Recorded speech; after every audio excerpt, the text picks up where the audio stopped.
वो मुकुट धर्म का नहीं था, अधर्म का था। जब जरासंध युद्ध में मारा गया तो पांडवों ने वो मुकुट ले आकर के अपने हस्तिनापुर में रख लिया। कलयुग तो उस मुकुट में सवार ही था। परीक्षित एक दिन घूमते घूमते आए, मुकुट देखा बहुत सुंदर है, उठाया शीश पे रख लिया। और जो ही शीश पे रखा तो कलयुग ने परीक्षित की बुद्धि को बिगाड़ दिया। घोड़ा निकाला, शिकार खेलने के लिए चले।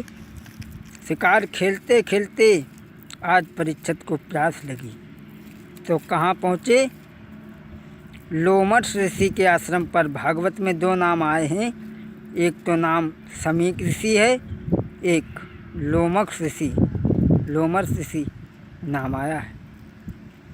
तो वहाँ पहुँचे, देखा कि बाबा की कुटिया है, घोड़ा को बांधा और बाबा भजन कर रहे हैं। परीक्षित कहने लगे, बाबा आरे मोइन का थोड़ो नीरूपी भैयो बाबा,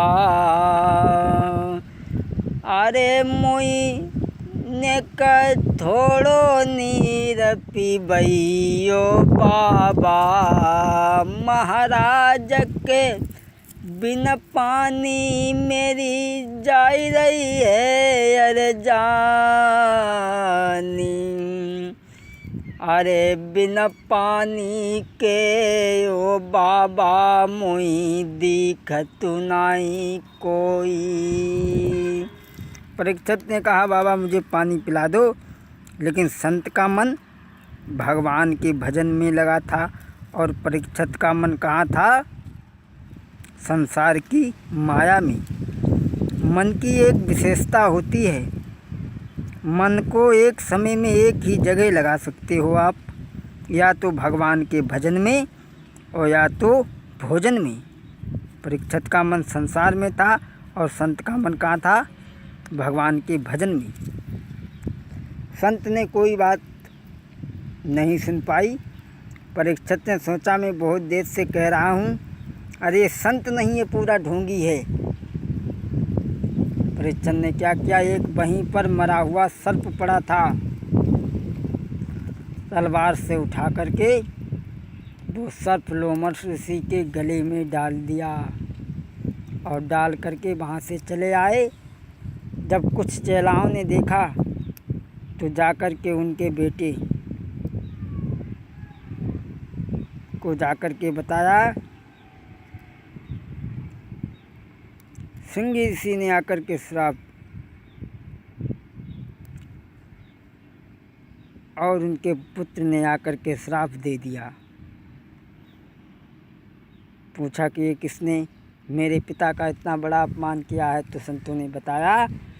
तो उसने श्राप दे दिया और कहा कि यही सर्प जिंदा होकर के तुझे 7वें दिन डस लेगा, इसके द्वारा तेरी मृत्यु हो जाएगी। और एक पत्र लिखा है, ओ माया मद के दीवाने, ओ धन दौलत के दीवाने, और मेरे हाथन से मृत्यु तेरी बा लिख दई विसुविधाता ने। ओ सावधान तक ठक जिंदा तुम हुई जइयो, 8वें रोज 7वें रोज जा पापी को यम पुर की हवा खवाई दियो। और पत्र लिखा, पत्र लिख करके संतों के हाथ में दे दिया। कहा उस परीक्षित को दे देना जा करके। कुछ संत लेकर के चले हैं और इधर में परीक्षित जैसे ही महल में आए, वो मुकुट उतार करके रखा, वैसे ही परीक्षित की बुद्धि ठौठिया आ गई। सोचने लगे, मैंने तो संत का अपमान कर दिया। इधर में संत आए हैं परीक्षित की सभा में। परीक्षित ने देखा, बाबा अरे आप लोग क्यों आए, मुझे बता देते, मैं ही चला आता। संत कहने लगे, राजन तुमने कुछ काम ही ऐसा किया है, मजबूरन हमें यहाँ आना पड़ रहा है। क्या संतों ने कहा है राजा? आरे तो शान दिखाने की सूझी, हम जैसे ही तपस्वी लोगों पे, और 7वें दिना तो तक छक काटे, साफ दयो है ऋषिवर ने। 7वें दिना तक छक काटे तो साप दियो है ऋषिवर ने। अपनी मुक्ति का कर ले उपाय तो 7 दिनों के अंदर में। संतों ने आकर के बतलाया, कहा कि तुझे 7वें दिन तक्षक नाग डस लेगा और तेरी मृत्यु हो जाएगी, तो अपनी मुक्ति का उपाय ढूंढ ले। इधर में परीक्षित ने खाना पीना सब त्याग दिया भक्तों, और मुक्ति के उपाय में घूमने लगे भक्तों। कहा भी गया है कि मैना जो मैना कहती है और पिंजड़े में पाली जाती है। मैना जो मैना कहती है और पिंजड़े में पाली जाती है, और बकरी जो मैं करती है बतो गले छुरी चलवाती है। मैना एक पक्षी है जिसकी बहुत मीठी आवाज़ है। वो कहती है मैं ही सब कुछ हूँ, तो वो पिंजड़े में पाली जाती है। मैं कुछ नहीं, वो पिंजड़े में पाली जाती है। और बकरी जो मैं करती है कि मैं सब कुछ हूँ, तो कसाई उसकी गर्दन को काट देता है और आंत निकाल के फिर उसकी और बकी तात बनाई जाती है। वो धुनने वालों के घर में रुई धनिया वालों के घर में बेची जाती है। फिर औजारों हथियारों से और बकी तात निकाली जाती है, और आंत निकाल के फिर उसकी बाजार में बेची जाती है।